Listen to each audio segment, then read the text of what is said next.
Mis hermanos, el día de hoy tendremos el capítulo 15. Ya vamos por la mitad de nuestro estudio acerca de la Confesión de Londres de 1689, y es decir que llevamos la mitad de cuáles son las cosas que creemos básicamente.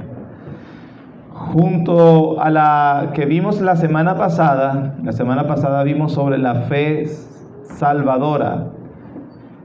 Lo que vamos a ver hoy es de extrema importancia. Es una pregunta que debemos saber responder acertadamente, como lo dice la Escritura. ¿Cuál es esa pregunta? Es la pregunta que se hace en estos pasajes. ¿Qué debo hacer para ser salvo? Esa es la pregunta que hacen varios hombres al escuchar el Evangelio. Hechos capítulo 2. En el libro de Hechos, capítulo 2, Pedro ha pronunciado su primer discurso en el día de Pentecostés, está predicándole a su audiencia judía y dice en el versículo 36, «Sepa pues ciertísimamente toda la casa de Israel que a este Jesús, a quien vosotros crucificasteis, Dios le ha hecho Señor y Cristo». Al oír esto, se compungieron de corazón y dijeron a Pedro y a los otros apóstoles, «Varones hermanos», ¿cuál es la pregunta? «¿Qué haremos?». Pedro les dijo, «Arrepentíos y bautícese cada uno de vosotros en el nombre del Señor Jesucristo». En el libro de Hechos, capítulo 16, mismo libro, capítulo 16, es el episodio cuando Pablo está encarcelado. Y luego de que el Señor obra una liberación de la cárcel milagrosa, el carcelero también hizo la misma pregunta. Hechos capítulo 16, versículo 27, dice de la siguiente manera: «Despertando el carcelero y viendo abiertas las puertas de la cárcel, sacó la espada y se iba a matar, pensando que los presos habían huido. Mas Pablo clamó a gran voz diciendo: no te hagas ningún mal, pues todos estamos aquí». Él entonces, pidiendo luz, se precipitó adentro y temblando se postró a los pies de Pablo y de Silas. Y sacándolo les dijo: «Señores», ¿cuál es la pregunta, hermanos? «¿Qué debo hacer para ser salvo?». Y también en el libro de Hechos, ahora el capítulo 20, se narra, Pablo está despidiéndose en Mileto de la iglesia de Éfeso y las iglesias que había establecido por esa zona. Después de aproximadamente 2 años de estar trabajando con ellos, Pablo les está diciendo, y en resumen le comenta el versículo 20, «Y como nada que fuese útil he rehusado de anunciaros y enseñaros públicamente y por las casas, testificando a judíos y a gentiles acerca de ¿qué? El arrepentimiento para con Dios y la fe en nuestro Señor Jesucristo». Así que con estos 3 pasajes, donde se hacen estas 3 preguntas, ¿qué debo hacer para ser salvo?, la Biblia nos responde que debe ser arrepentimiento para con Dios y fe en el Señor Jesucristo. Son 2 gracias cristianas que son, por decirlo así, las cosas que debe hacer un hombre para poder tener la salvación que ofrece Dios en Cristo Jesús. Acerca de la fe salvadora lo vimos la semana pasada. Y nosotros vimos la importancia de describirla, de definirla y de entender básicamente sus frutos y tener un tiempo de reflexión para saber si realmente estamos en la fe salvadora. El apellido Salvador es necesario porque la Biblia habla de que hay una fe también que es falsa. Aquí entonces estamos en lo mismo y necesitamos entonces responder a la pregunta: ¿qué es el arrepentimiento? ¿Qué es el arrepentimiento?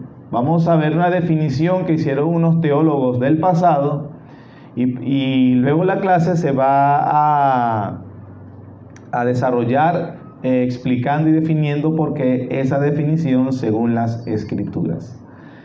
¿Qué es el arrepentimiento? Aparte de tener la fe salvadora, que lo vimos, entonces el hombre debe arrepentirse. Pero obviamente, como hicimos la pregunta la semana pasada, ¿cómo sé que tengo el verdadero arrepentimiento? Estos teólogos lo definieron de la siguiente forma: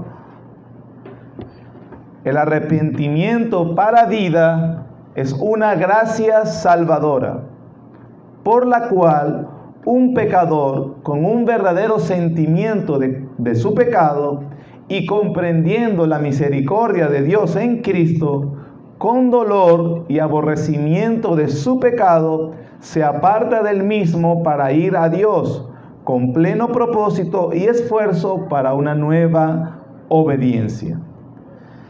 Esta definición, yo sé que el concepto no lo me va a costar recordarlo en toda la clase, pastor, tranquilo, vamos a ir frase por frase explicando.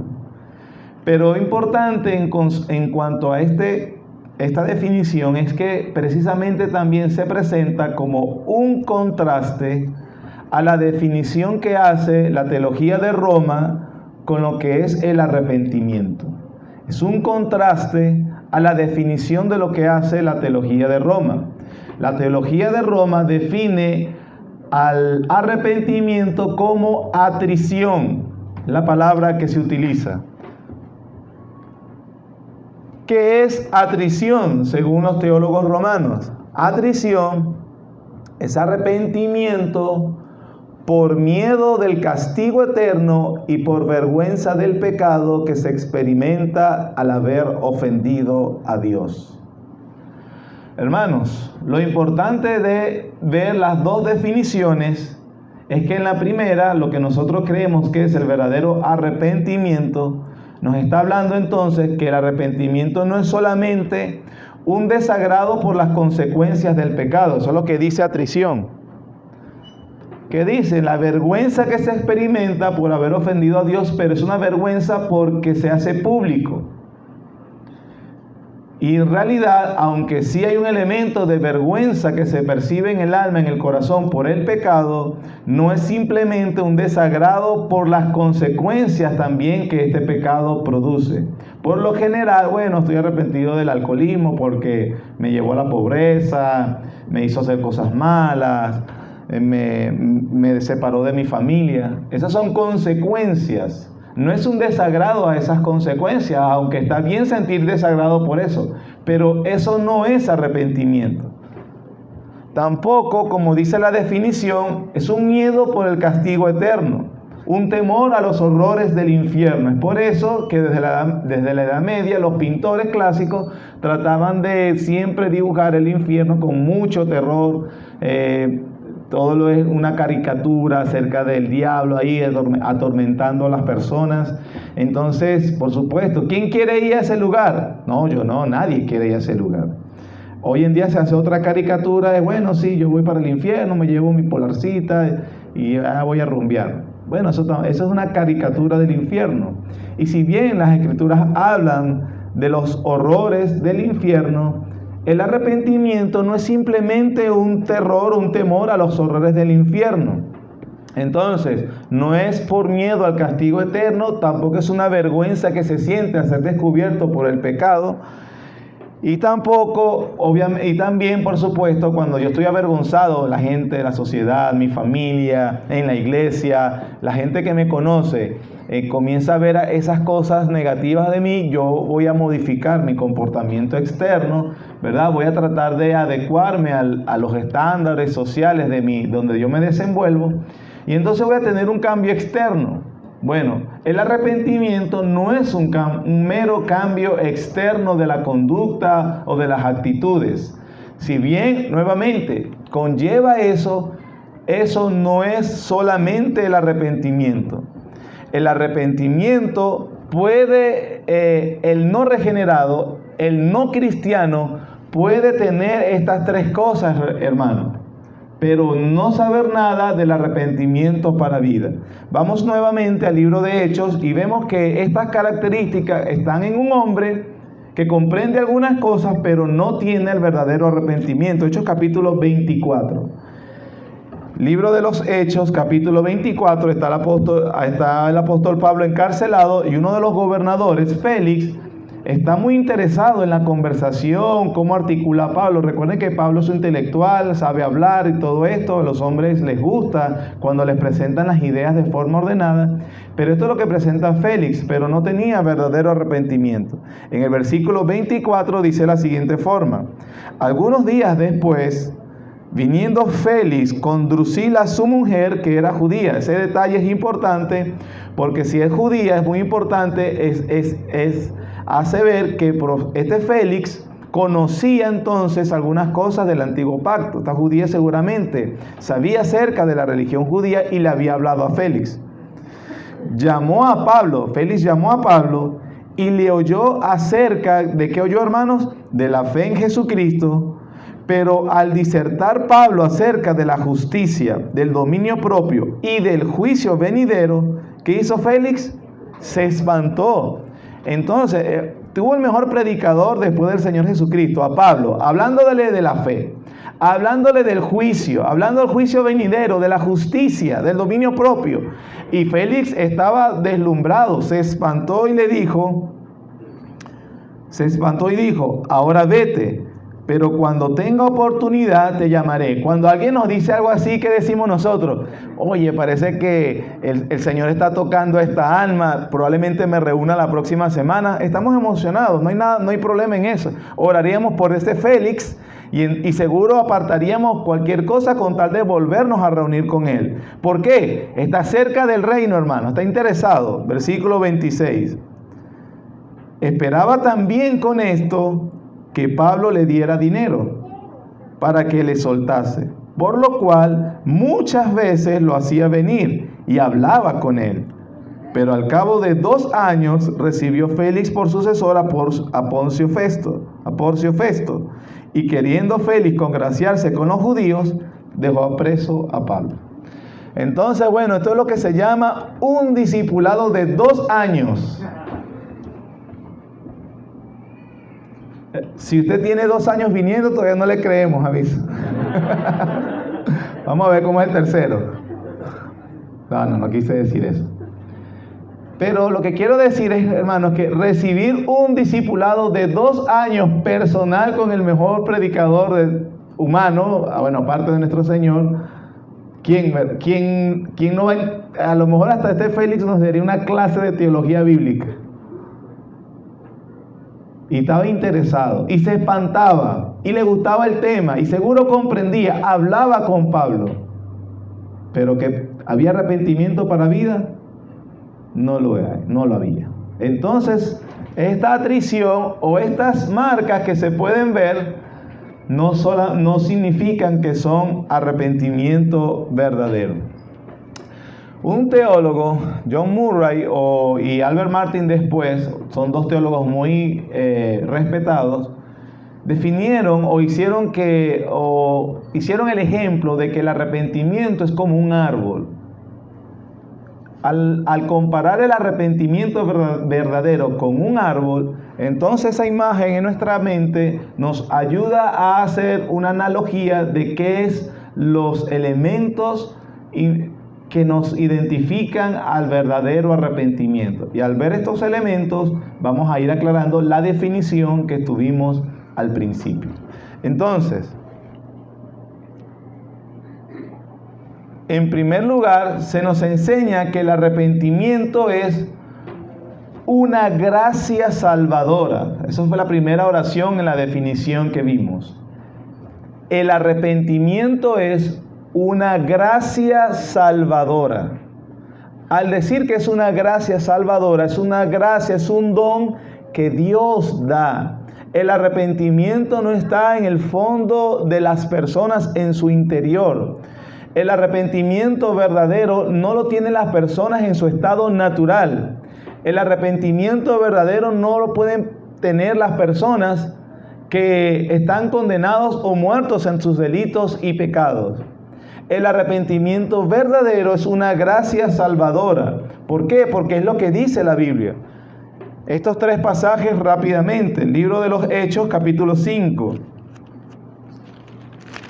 Hechos, capítulo 5, versículo 31.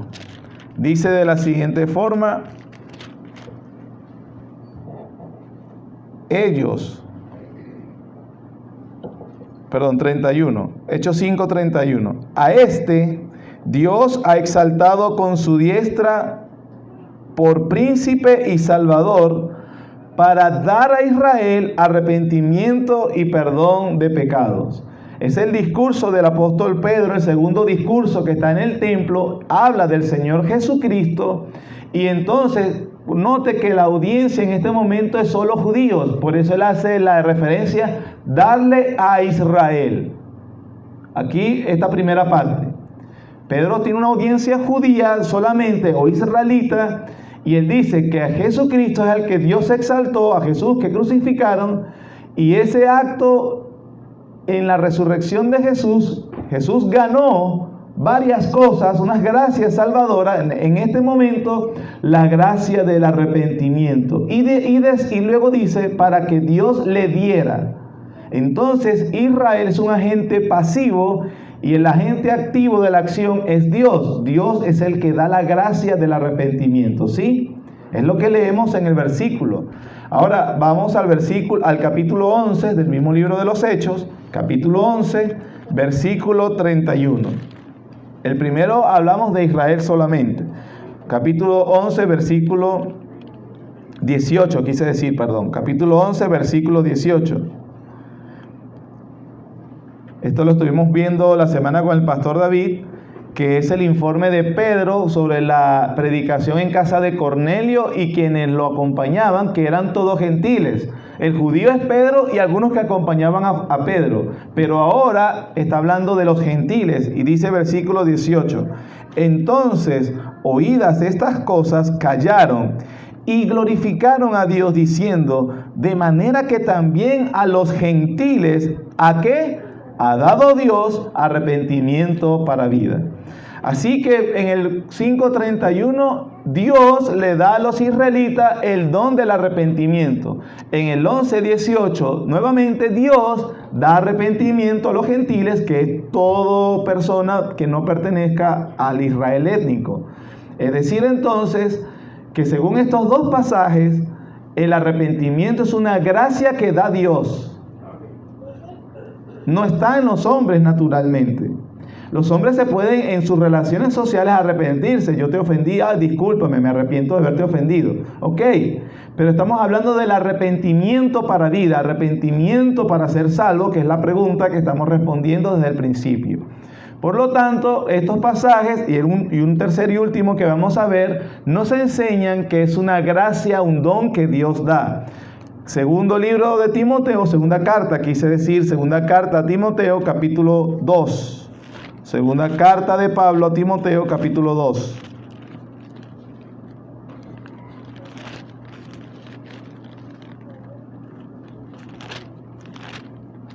Capítulo 2, versículo 25.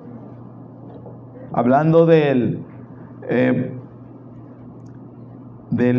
siervo cristiano, versículo 24: porque el siervo del Señor no debe ser contencioso, sino amable para con todos, apto para enseñar, sufrido significa paciente, que con mansedumbre corrija a los que se oponen, por si quizás Dios, ¿qué hermanos?, les conceda que se arrepientan para conocer la verdad y escapen del lazo del diablo en que están cautivos a voluntad de él. Bueno, este texto nos enseña varias cosas que nos pueden hacer perder toda la hora. Primero, que el hombre sin el arrepentimiento para vida está cautivo bajo los lazos del diablo. En ese sentido, todos los hombres nacen cautivos por el diablo. Todos, hombres, mujeres, todos están cautivos por el diablo. En segundo lugar, hay una forma de liberarse. No es haciendo una fórmula de liberación como enseñan en algunos círculos. Eso es mentira, eso no es verdad.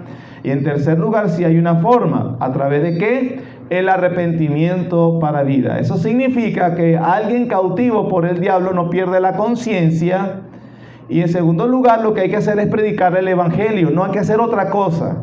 Una persona cautiva por el diablo, lo que hoy en día llamarán endemoniado, hay que predicarle el arrepentimiento. No hay que gritarlo, no hay que repetir 100 veces sé libre, en el nombre de Jesús sé libre. No, porque nadie es salvo por decir en el nombre de Jesús sé libre, ni nadie se va a buscar arrepentir por decir en el nombre de Jesús sé libre. ¿De qué se tienen que arrepentir los hombres? De su pecado. Entonces hay que enseñarles la ley de Dios, porque es lo que dice el texto. Y es más, tampoco es que yo los puedo liberar. Dice que con mansedumbre, eso obviamente me habla que no puedo estar alterado yo tampoco. O sea, si la persona está alterada, que está alterada él, pero yo no puedo estar alterado. Porque con mansedumbre debe corregir a los que se oponen.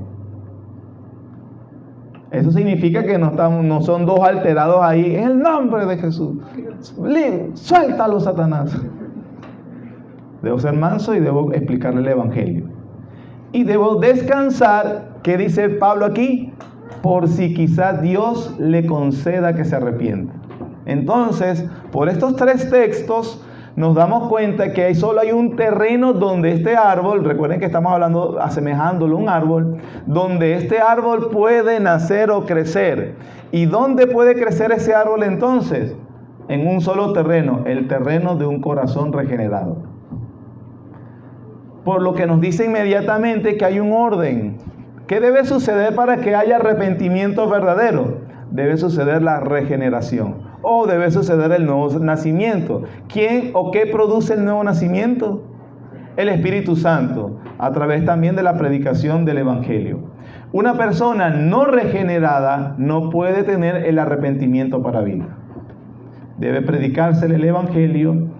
Si el Espíritu Santo, así como le dijo nuestro Señor Jesús a Nicodemo, el viento sopla de donde quiere y tú no sabes a dónde va. Así es todo aquel que nace del Espíritu.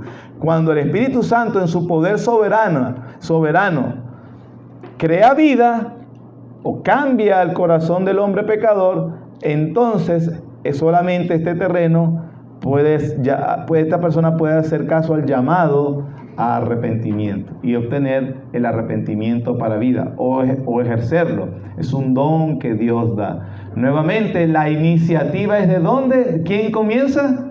De Dios. La salvación es de Jehová, hermano. Nuestra salvación, o inclusive si tú puedes decir que has tenido verdadero arrepentimiento, debes darle toda la gloria a Dios. No es porque somos más inteligentes, no es porque somos más nobles, no es porque somos más espirituales.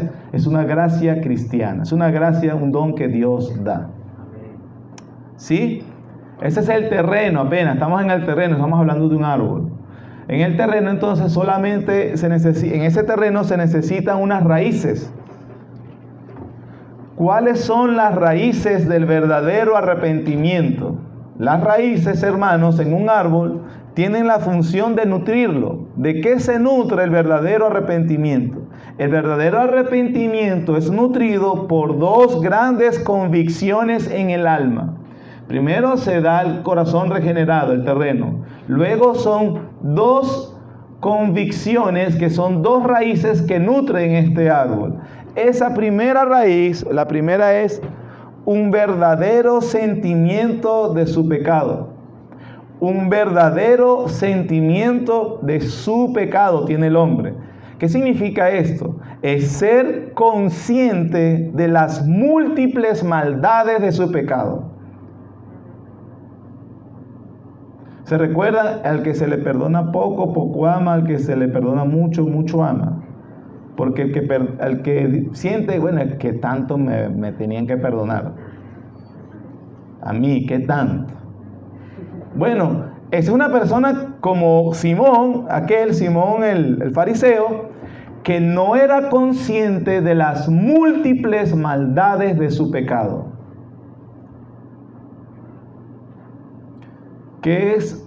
¿Dónde es más fácil predicar? Decía alguien, para nosotros. ¿Será más fácil predicar el arrepentimiento para vida en la cárcel de Tocorón o en un seminario cristiano? O un convento, si lo quieres también. ¿Dónde es más fácil? Lo que pasa es que en los círculos donde se ha crecido a través de la fe, las personas tienden a creer que son buenas. Ese es el gran error y el peligro que corremos todos los que estamos acá. Yo tengo aproximadamente, hermanos, 25 o 27 años que estoy yendo a la iglesia cristiana. Conocí de la fe muy temprana edad, a los 13 años aproximadamente. Entonces, el Señor providencialmente me guardó de muchas cosas que probablemente no tienen otros jovencitos de esa edad que sí conocen otro tipo de vida. Pero el problema allí es que tiende a que a los que han crecido así tienden a creer que son buenos. Pero el verdadero arrepentimiento es ser consciente de las múltiples maldades de su pecado. No es un mero asentimiento intelectual del pecado. ¿Qué es un mero asentimiento del pecado? No, sí, claro, yo soy pecador, todos somos pecadores. Eso es una frase verdadera, pero que hablar así del pecado es obviamente que no se tiene ningún tipo de contrición. Bueno, sí, soy pecado, es verdad. Soy hombre. Mira, una noticia, soy hombre. Errar es de humano. No es un mero asentimiento del pecado, un asentimiento intelectual del pecado. No es una sensación de peligro o temor a las consecuencias, porque los hombres temen a las consecuencias. No, es un verdadero sentimiento. Miren lo que dice el Salmo 130. Cómo el salmista habla de su pecado. Dice el versículo 1, Salmo 130. De lo profundo, oh Jehová, a ti clamo. Señor, oye mi voz.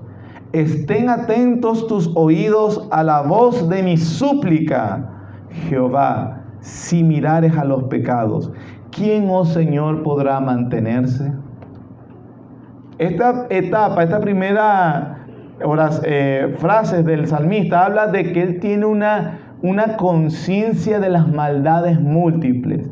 Está hablando con tanta vergüenza que reconoce que si Dios lo mira por su pecado nada más, es imposible inclusive que pueda acercarse a Dios.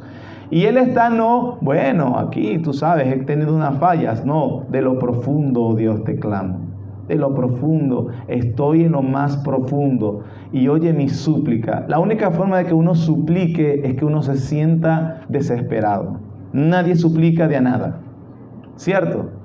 Por lo tanto, la verdadera súplica surge de un corazón desesperado, humillado, avergonzado. Oh Jehová, de lo profundo clamo a ti. Si usted la verdad es que no ha tenido esa sensación por sus maldades, no ha conocido lo que es el verdadero arrepentimiento. La segunda parte es la respuesta acerca de la semana pasada con la fe salvadora, pero vamos a verlo de una vez. En la segunda parte, después que él se siente en lo profundo, el versículo 4 dice, pero en ti hay perdón.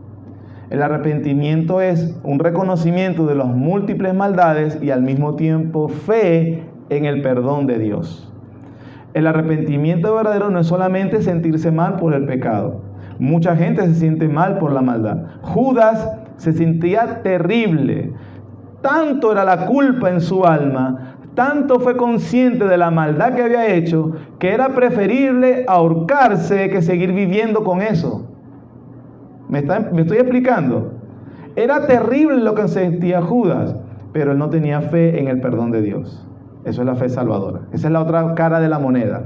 Pero debe haber en primer lugar una conciencia de los múltiples pecados. Miren el Salmo 51, cómo David habla cuando él se hace consciente. Recuerden que por un año él ocultó los pecados terribles que cometió contra la ley de Dios. Ojo si pensó, contra Urías y contra Betsabé. No, contra la ley de Dios. Si usted piensa, David pecó contra Urías o contra Betsabé o contra el reinado, entonces no entendemos lo que es el arrepentimiento. Porque David pide perdón a Dios cuando fue consciente, cuando Dios a través de Natán el profeta le explica que había violado la ley. No solamente con haber adulterado, David sabía eso, no solamente con haber sido el autor intelectual de la muerte de Urías. El otro pecado que había cometido contra la ley de Dios era que como rey estaba mandado a que se obedeciera, era responsable a que se obedeciera la ley de Dios. La ley de Dios mandaba el cuidado a los extranjeros. Urías era extranjero y David aprovechó su lugar para aprovecharse del extranjero. Y eso es una de las cosas que Natán le señala. Adulteraste, mataste y violaste la ley de Dios, no guardando el mandato hacia los extranjeros. ¿Y qué dice David? Capítulo 51. Ten piedad de mí, oh Dios, conforme a tu misericordia. Conforme a la multitud de tus piedades, borra mis rebeliones. Lávame más y más de mi maldad y límpiame de mi pecado. Porque yo reconozco mis rebeliones. Yo reconozco mis rebeliones. No, bueno, esa mujer era muy sensual. ¿Qué podía hacer? No. Bueno, las esposas que tenía no me estaban atendiendo bien. Soy un hombre, estoy en la plena virilidad, en la edad viril. Tengo necesidades. No. Yo reconozco mis rebeliones y mi pecado está siempre delante de mí. Contra ti solo he pecado y he hecho lo malo delante de tus ojos, para que seas reconocido justo en tu palabra y tenido por puro en tu juicio. He aquí, en maldad he sido formado, en pecado me concibió mi madre. David reconoce que esa inclinación al mal es desde que está en el vientre. Ve que no es... La sociedad no lo hizo así, la circunstancia no lo obligó. Desde que estaba en el vientre de mi madre, la maldad está en mi corazón, lo reconozco. Los hombres nacen pecadores. Aquí tú amas la verdad en lo íntimo y en lo secreto me has hecho comprender sabiduría. Purifícame con hisopo y seré limpio. Lávame y seré más blanco que la nieve. Hazme oír gozo y alegría y se recrearán los huesos que has abatido. Esconde tu rostro de mis pecados. Borra todas mis maldades. Esa es la confesión de alguien que se ha hecho consciente de las múltiples maldades de sus pecados. Entonces hablamos del terreno, en un corazón regenerado. Hablamos de dos raíces. La primera es la conciencia, que aquí la acabamos de ver. La segunda raíz, una comprensión de las misericordias de Dios en Cristo. ¿Recuerdan el Salmo 130? De lo profundo clamo, pero entonces la comprensión, pero en ti hay perdón. Las dos van de la mano juntas. Sentimiento del mal, reconocimiento del verdadero mal, sentimiento del mal que he hecho contra Dios, contra la ley de Dios. He aquí tú amas la verdad en lo íntimo. En lo íntimo, hermano, hay un reconocimiento sincero de estas dos cosas. En la comprensión de las misericordias de Dios en Cristo significa, hermanos, que muchos tienen la experiencia personal de la culpa, corrupción y peligro de sus pecados, pero aún así no saben nada del arrepentimiento. ¿Por qué? Porque deben tener confianza en que si vengo a Dios, Él me perdonará. Nuevamente Judas tuvo todo lo que acabamos de decir en la primera parte, pero no creyó que si venía a Jesús, Él lo perdonaría. La diferencia con Pedro, que también pecó estrepitosamente. El pecado de Judas fue estrepitoso. Podríamos decir que la tentación de Judas fue más fuerte, porque le ofrecieron plata.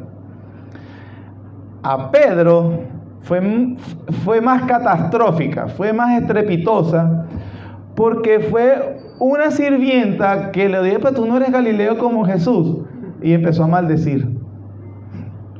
Y lo negó. El pecado de Judas no es más terrible que el de Pedro. El de Pedro es estrepitoso también. Lo que significa, hermanos, que los cristianos también pueden caer estrepitosamente.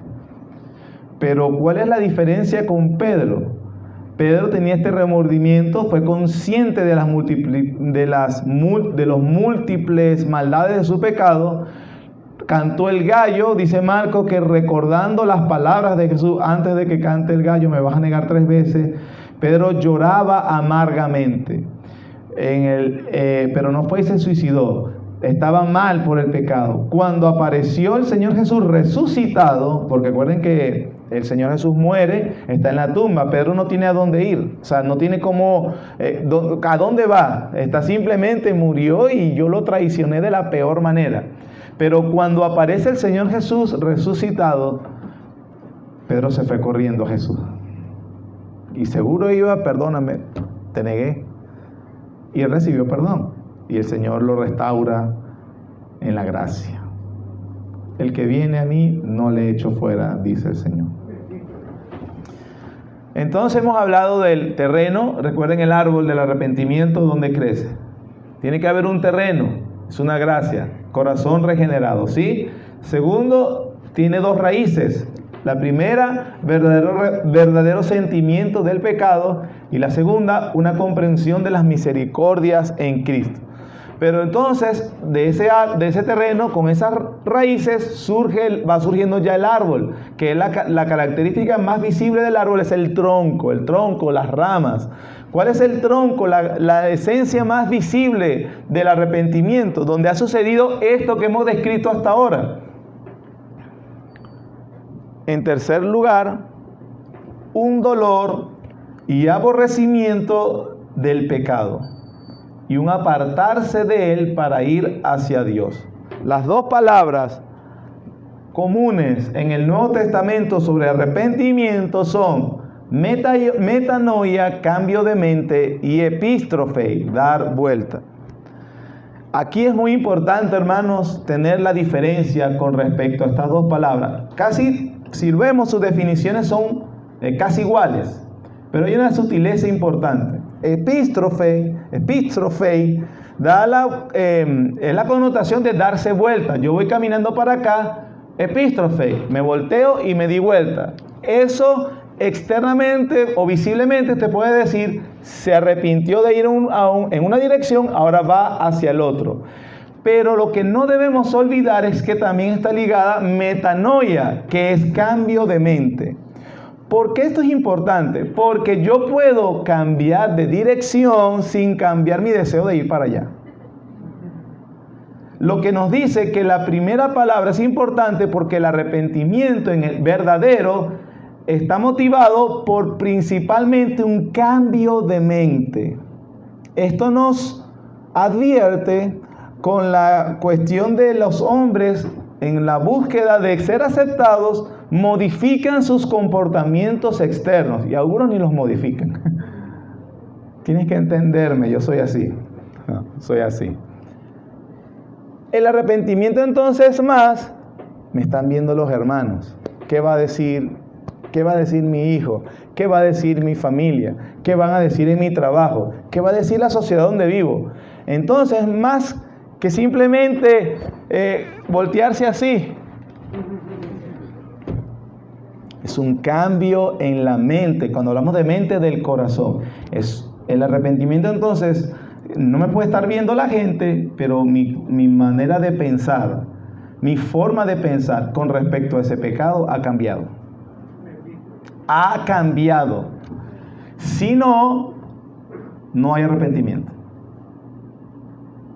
Entonces debemos tener cuidado con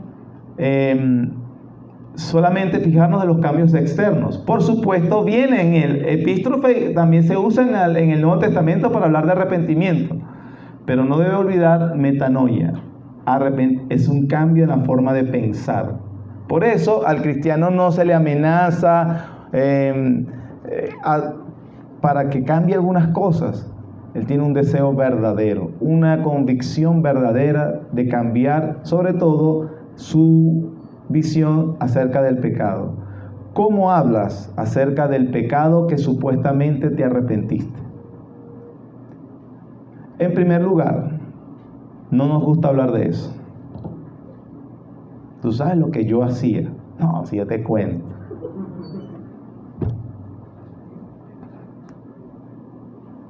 Y en el momento de que es necesario, hay un verdadero sentimiento de vergüenza, aborrecimiento, asco. Entonces hay que hablar, esas son de que tú verdaderamente puedes percibir, o tú percibir que en tu corazón te has arrepentido. Incluso caer de nuevo. ¿Cómo es la respuesta? Porque antes caíamos y no nos importa, o sea, si nos dolía por las consecuencias es una cosa, pero aquí es con respecto a Dios ahora, no en cuanto a mis relaciones sociales, hijos, familia. Vean lo que dicen estos versículos sobre cómo se habla del pecado cuando hay arrepentimiento. Ezequiel capítulo 16. Libro del profeta Ezequiel capítulo 16. Vamos a escuchar aquí acerca de tu hermana, y esto está hablando Jerusalén. Sus hermanas menores son Efraín, Judá, y así es la metáfora que utiliza Dios a través de la boca del profeta. Ezequiel capítulo 16, versículos 61 al 63 dice: y te acordarás de tus caminos, y ¿qué, hermanos? Te avergonzarás. Cuando recibas a tus hermanas, las mayores que tú y las menores que tú, las cuales yo te daré por hijas, mas no por tu pacto, sino por mi pacto, que yo confirmaré contigo, y sabrás que yo soy Jehová, para que te acuerdes y te avergüences, y nunca más abras la boca a causa de tu vergüenza, cuando yo perdone todo lo que hiciste, dice Jehová el Señor. Hermanos, hay verdadera sensación de vergüenza hacia las cosas que realmente nos estamos arrepintiendo. Hablar entonces del pecado de una forma deportiva, chistosa o natural, casual, es una forma peligrosa. No erréis, las malas conversaciones corrompen las buenas costumbres. Así que hay que sentir verdadera vergüenza por las cosas que me he arrepentido. Zacarías capítulo 12. Zacarías capítulo 12. Capítulo 12, versículo 10. Y derramaré sobre la casa de David y sobre los moradores de Jerusalén espíritu de gracia y de oración. Y mirarán a mí, a quien traspasaron, y llorarán como se llora por hijo unigénito, afligiéndose por él como quien se aflige por el primogénito. No sé si en los presentes haya tenido la triste experiencia de tener que ver morir a su hijo, pero los que somos padres nos los podemos imaginar claramente, y debe ser una sensación terrible. De eso no se habla de forma chistosa, para nada, ¿verdad? Es una cosa terrible. Bueno, el Señor dice que la sensación de cuando Él derrame su gracia, la gracia del arrepentimiento, mirarán al que traspasaron. Uno mira a Cristo, que por ese pecado Él ha sido molido bajo la ira de Dios, y entonces llorarán y se afligirán. Es por mi culpa, Señor, por mi pecado. Nuevamente, no hay nada de deportivo ni de casual en esta manera de conversar. Segundo, en el Nuevo Testamento es lo mismo. Segunda carta de Pablo a los Corintios, capítulo 7.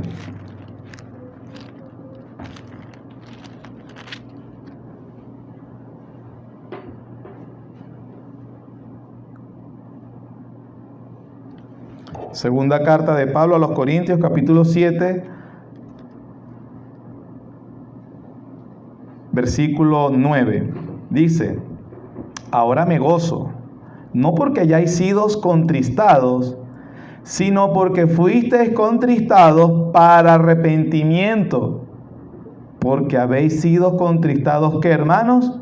Según Dios. Es decir, hay una tristeza natural de los hombres y una que es según Dios. ¿Qué dice después? para que ninguna pérdida padeciese por nuestra parte. Porque la tristeza que es, según Dios, produce, ¿qué, hermanos? Arrepentimiento para salvación. De que no hay que arrepentirse, pero la tristeza del mundo produce muerte. Porque he aquí, esto mismo de que hayáis sido contristados según Dios. ¿Cuáles son las señales? ¿Qué solicitud produjo en vosotros? ¿Qué defensa? ¿Qué indignación? ¿Qué temor? ¿Qué ardiente afecto? ¿Qué celo? ¿Y qué vindicación? La tristeza según Dios. Tienen un celo por las cosas de Dios, los que se han arrepentido y recibido el perdón de Dios. Tienen un afecto por las gracias cristianas. Cuando una persona entonces está en su vida, no, tú sabes que estoy en mi vida cristiana, estoy en un momento down, un momento bajo, displicente, desinteresado, desinteresada, frío, hermano, ora por mí, estoy frío. Lo que tiene que saber, lo que tiene que tener una visión del pecado. Esa es la clave. Le voy a dar la clave que nadie sabe. Visión del pecado, hermano. Visión de tu pecado. Que de verdad estás para que produzca un afecto, un ardiente celo, una vindicación. ¿Por qué somos tan fríos con los deberes cristianos? No hay sensación de pecado. Voy, si voy, voy. Si no voy, no voy. Si oro, oro. Si no oro, no oré. Algo mal, algo anda muy mal. Y lo mejor, la solución para eso es una visión del pecado. Puedes orar a Dios, Señor, dame una visión de mi pecado. Dámela, Señor, para sentir esto, para experimentar esto, para mirar ahora con ese fuego todo lo que significan las gracias cristianas. Vea, por ejemplo, está claro entonces, hermanos, que el verdadero cristiano, en primer lugar, ha sido humillado por su pecado y es, por tanto, alguien que puede ser exhortado y amonestado sin temor. No nos ofende la exhortación, no nos ofende la amonestación, no nos ofende. Agradeceríamos a nuestro hermano. Gracias, hermano. El Señor está obrando en mi corazón. Gracias, hermano. Gracias, hermana, por hacerme ver mi pecado. Gracias, Señor, por mostrarme la corrupción de pecado que tengo aún. Hay humildad, no hay soberbia, no hay soberbia. Salmo 119. No, perdón, me estoy adelantando. Vimos el terreno, raíces, los troncos, las ramas y ahora los frutos.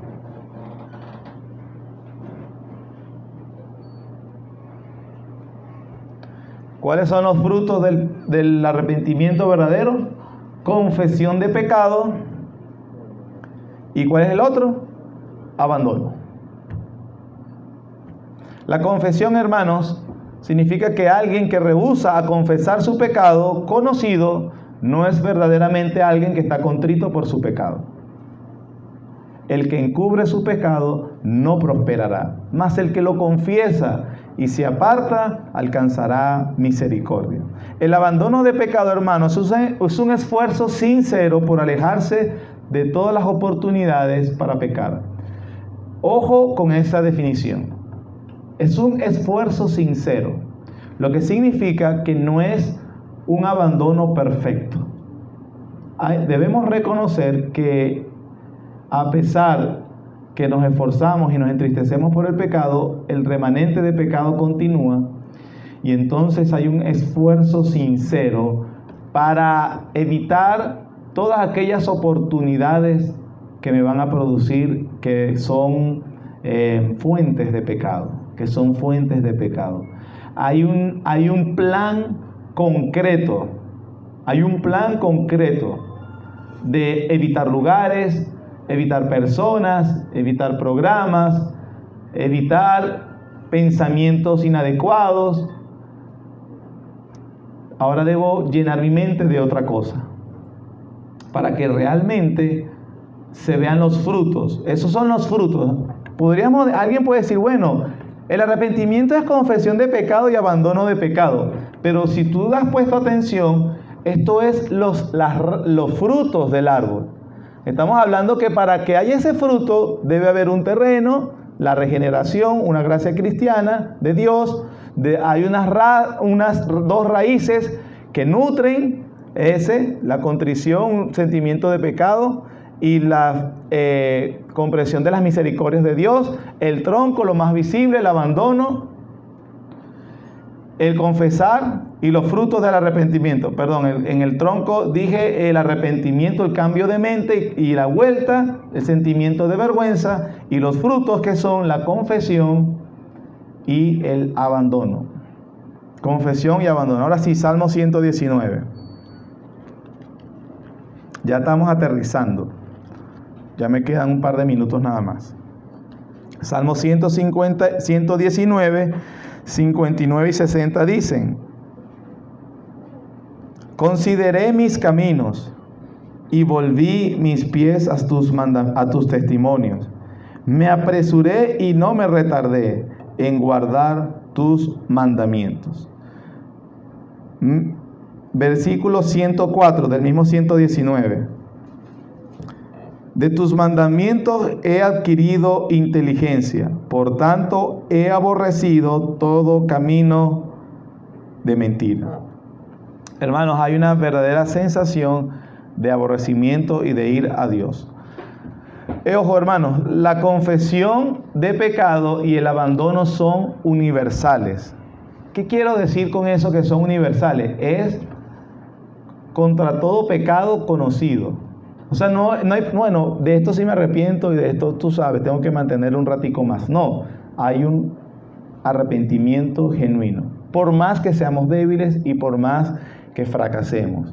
La victoria sobre el pecado, realmente, por lo general, lo que nosotros consideramos más extravagantes, tenemos a ganar rápido la lucha contra eso porque son los extravagantes. Pero siguen reminiscencias y cosas que no nos parecen tan pecaminosas, pero el crecimiento en el discipulado, la predicación, el crecimiento en la gracia, la santificación, comienza el Señor a mostrarnos que ya va, no eran solamente estas cosas que tú veías dramáticas, sino también empiezan muchas cosas, sobre todo en el carácter.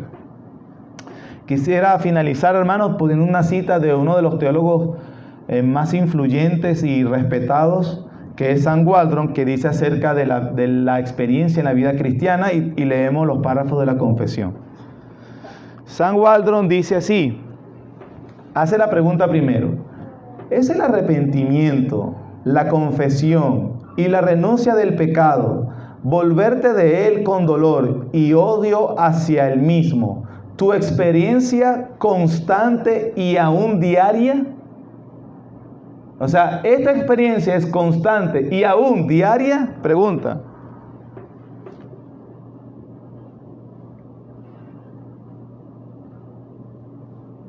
Si eres un verdadero cristiano, lo es. Hermanos, arrepentimiento, confesión, renuncia al pecado, volverte del pecado con dolor y odio hacia el mismo, tu experiencia constante y aún diaria. Si eres un verdadero cristiano, lo es. Después dice, una vida cristiana que es totalmente positiva y no sabe nada de la realidad negativa y lóbrega del pecado es engañosa e ilusoria.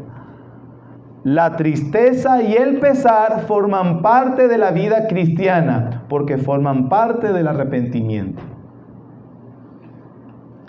El ejercicio entonces diario, hermanos, donde si bien podemos estar gozosos y alegres, ¿cuál es el gozo? Que Cristo me ha perdonado mis pecados. Hay entonces ese sentimiento de tristeza, debe ser parte de nuestra vida diaria. Ese cristiano que dice, estoy feliz, necesita reflexionar sobre el pecado a diario. Y por supuesto, hay una diferencia en estar gozoso, porque sí, el Señor me ha dado una visión verdadera de mi pecado y al mismo tiempo me ha dado una visión del perdón en Cristo Jesús. Estoy gozoso, muy gozoso. Eso es una diferencia. Entonces aquí vemos que hay entonces prudencia en los cristianos, prudencia verdaderamente. Vamos al capítulo 15 de la Confesión. Párrafo 1 dice, aquellos de los elegidos que se convierten en la madurez, habiendo vivido por algún tiempo en el estado natural y habiendo servido en el mismo a diversas concupiscencias y placeres, Dios, al llamarlos eficazmente, les da el arrepentimiento para vida. Aquí vemos que se menciona quiénes son los receptores del arrepentimiento, de la gracia, el terreno, son los elegidos. Yo voy a hacer una aclaratoria con lo que dice lo que se convierten en la madurez. Para eso leamos el párrafo 2. Si bien no hay nadie quien haga el bien y no peque, y los mejores hombres, mediante el poder y el engaño de la corrupción que habita en ellos, junto con el predominio de la tentación, pueden caer en grandes pecados y provocaciones, Dios, en el pacto de gracia, ha provisto misericordiosamente que los creyentes que pequen y caigan de esta manera sean renovados mediante el arrepentimiento para salvación. El párrafo 1 habla de la experiencia del arrepentimiento a aquellos que la tienen en la madurez, es decir, en una edad ya avanzada. El párrafo 2 habla de los creyentes en general. Hay una sutileza que debemos tener cuidado. Quienes experimentan el arrepentimiento en la madurez, en la edad más avanzada, por supuesto tendrán una experiencia un tanto distinta a aquellos que probablemente lo experimentaron en edades tempranas. ¿Por qué? Porque sabemos que aquellos que han vivido más en la muerte, en el estado de muerte, experimentaron cosas que por lo general tienden a ser más difíciles de superar. Experimentaron cosas que son más difíciles y que son muy vergonzosas. A veces este tipo de personas, su experiencia de arrepentimiento es bastante emocional. Es bastante emocional. Lo que no sucede, por ejemplo, a algunos que tuvieron o recibieron el Evangelio desde muy temprana edad, o que por ejemplo fueron educados en una familia con altos estándares morales, pueden ser cristianos o no, pero que si recibieron el Evangelio a una edad muy temprana, es probable que este tipo de vida estuvo alejado de vicios me refiero a todo tipo de pecado de la sociedad, que no tiene el mismo, que no fue creado así. ¿Me estoy explicando?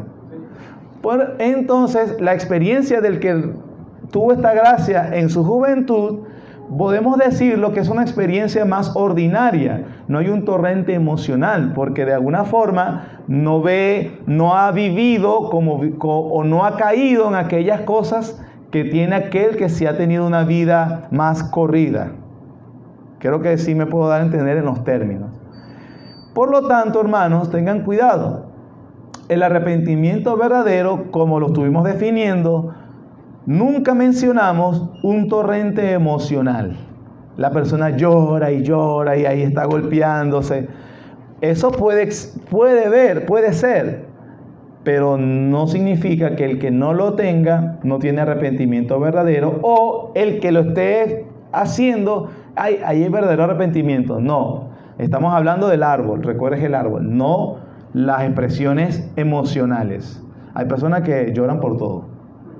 Y entonces realmente no son confiables. Las emociones no son confiables. Número 2, mira, yo recuerdo, fue el 23 de enero, en una tarde que el cielo estaba oscurecido. Yo estaba en la soledad de mi cuarto y entró un rayo de luz leyendo la Biblia. Eran las 3:53, me recuerdo porque vi la hora. Y allí sentado en la soledad, sabía que estaba delante del trono de Dios y me arrepentí de mí. Ok, si tuviste esa experiencia que puedes recordar hasta el segundo en que fue, gloria a Dios, pero eso no es la señal del verdadero arrepentimiento. Puede que sí hubo verdadero arrepentimiento, pero no es la señal. Simplemente, hermanos, debemos tener cuidado con esos extremos. Párrafo número 3.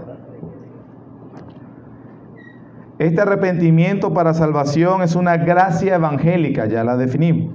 Por la cual, esa gracia, una persona a quien el Espíritu hace consciente de las múltiples maldades de su pecado, mediante la fe en Cristo se humilla por él con una tristeza que es según Dios, abominación de él y aborrecimiento de sí mismo, orando por el perdón y las fuerzas que proceden de la gracia, con el propósito y empeño, mediante la provisión del Espíritu, de andar delante de Dios para agradarle en todo. Eso habla de la universalidad del arrepentimiento. Todo pecado, no algunos pecados. Párrafo 4. Puesto que el arrepentimiento ha de continuar a lo largo de toda nuestra vida, debido al cuerpo de muerte y sus inclinaciones, es por tanto el deber de cada hombre arrepentirse específicamente de los pecados concretos que conozca, de la experiencia lóbrega y triste diaria. Debe haber una sensación de tristeza y vergüenza diaria. Y si no lo tiene, ruega a Dios que se lo dé, para que sea humilde y ande en humildad cristiana. Y párrafo 5.